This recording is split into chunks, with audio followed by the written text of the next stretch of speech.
নমস্কার বন্ধুরা, আমিও বাঙালি রান্নাঘরের তরফ থেকে সকলকে স্বাগত জানিয়ে আবার একটা রেসিপি আপনাদের মাঝখানে শেয়ার করতে চলেছি। সেটা হচ্ছে ইলিশ মাছের মাথা দিয়ে চাল কুমড়ো ঘন্ট। তাহলে চলুন দেখে নেওয়া যাক আজকের রেসিপি।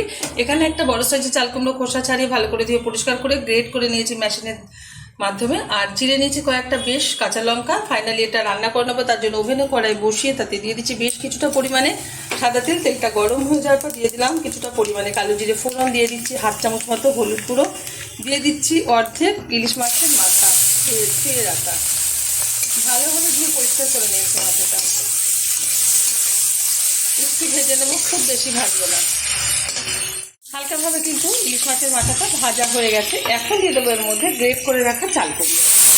চাল কুমড়ো থেকে কিন্তু যে গ্রেট করার পর যে জলটা বেরিয়েছে, এতেই কিন্তু সুন্দরভাবে চাল কুমড়োটা রান্না হয়ে যাবে সিদ্ধ হয়ে।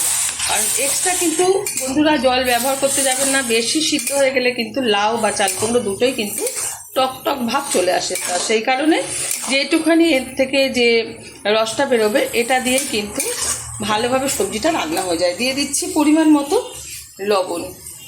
অনেকেই জানে না, তো যারা জানে না তারা এরকমভাবেই রান্না করবে রেসিপিটা দেখার পর। দিয়ে দিচ্ছি স্বাদ মতো চিনি।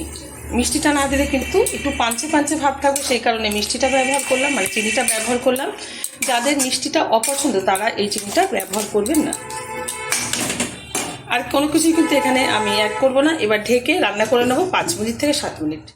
7 থেকে 8 মিনিট বাদে ঢাকনাটা তুলে দিচ্ছি।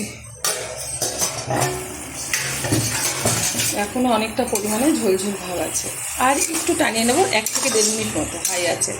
তাহলে কিন্তু আজকে চাল কুমড়ো ঘন্টটা হয়ে যাবে। তো অনেকে অনেক এরকমভাবে নামিয়ে থাকে, এরকম খেতে পছন্দ করে, তবে আমি আর একটু শুকিয়ে নেব। যে ঝোলঝোল ভাবটা ছিল সেটা কিন্তু শুকিয়ে গেছে। এই যে 1.5 মিনিট মতো আমি হাই আছে নেড়ে করে নিয়েছিলাম। এবার নামিয়ে ঢেলে দেবো একটা পাত্রে। দেখাবে পরের ভিডিওতে নতুন কোনো রেসিপি নিয়ে। ধন্যবাদ।